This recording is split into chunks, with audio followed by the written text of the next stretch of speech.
অনেকের মধ্যে একটা খুব ভয়ের কারণ দেখা দিয়েছে, এআই এসে গেছে মার্কেটে। আপনার কি মনে হয় এটা লোকের ভয় পাওয়া উচিত? হ্যাঁ, অবশ্যই ভয় পাওয়া উচিত।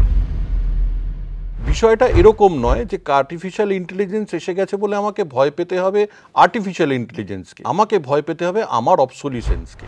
নমস্কার, আমি ঝিলাম গুপ্ত। আমাদের যে পডকাস্ট সিরিজ তার নাম কাজের কথা, এবং কাজের কথায় আসবেন সেই ধরনের মানুষরাই যাদের থেকে আপনারা কাজের কথাটাই এক্সপেক্ট করেন।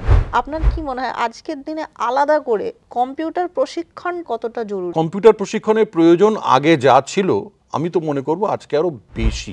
বহু ছাত্রছাত্রীকে হামেশাই পিছিয়ে আসতে হয় খরচের কথা ভেবে। যুব কম্পিউটার প্রশিক্ষণ কেন্দ্রের সবচেয়ে ভালো দিক সেটা হচ্ছে এই যে এখানে যে কেউ এসে ভর্তি হতে পারে। আমাদের কোর্স ফিটাও অত্যন্ত কম। আজকের যুগে আমরা যেটা দেখি ইউটিউবে অলমোস্ট এভরিথিং ইজ অ্যাভেলেবল। এরকম একটা সময় দাঁড়িয়ে যুব কম্পিউটার সেন্টার কতটা মানুষকে বেনিফিট করতে পারে? সাধারণ মেধার ছাত্রছাত্রী হিসেবে এবং সাধারণ আগ্রহর ছাত্রছাত্রীদের প্রাতিষ্ঠানিক শিক্ষা প্রতিষ্ঠানে গিয়ে শিক্ষা নেওয়াটাই অনেক বেশি কার্যকরী হয় বলে মনে হয়। আপনার যুব কম্পিউটার সেন্টার থেকে যে সার্টিফিকেট দেওয়া হয় সেটার ওজনটা কত? একটা স্টেট গভর্নমেন্টের সার্টিফিকেট, এটার একটা অবশ্যই বিরাট ভ্যালু ক্যারি করে। আমি এই কারণে জিজ্ঞেস করলাম কারণ আমি নিজেই যুব কম্পিউটার সেন্টার স্টুডেন্ট ছিলাম।